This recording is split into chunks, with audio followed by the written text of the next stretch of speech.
Welcome to McPlum, simple solutions served daily.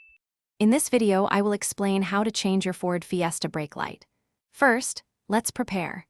You'll need a Phillips head screwdriver and the correct replacement bulb.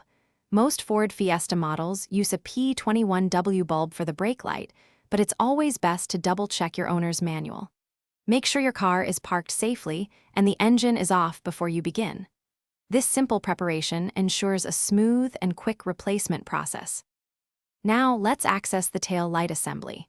Open your trunk and look for the 2 or 3 screws holding the tail light in place. These are usually visible from inside the trunk area. Use your Phillips head screwdriver to carefully remove them.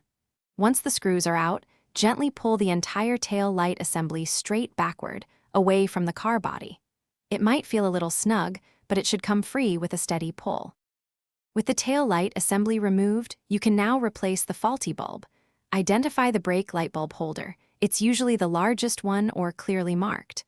Give it a gentle twist, about 1/4 turn counterclockwise, to unlock it from the assembly. Carefully pull the old bulb straight out of its socket. Now, take your new bulb and push it firmly into the socket until it's seated correctly. Avoid touching the glass of the new bulb with bare hands.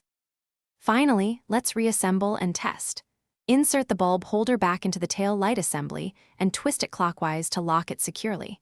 Carefully align the entire tail light assembly with the openings on your car's body and push it firmly into place. Reinstall the 2 or 3 retaining screws you removed earlier, tightening them snugly but not overly tight. Have a friend press the brake pedal to confirm your new brake light is working perfectly. Great job! Thanks for watching. Stay juicy and subscribe.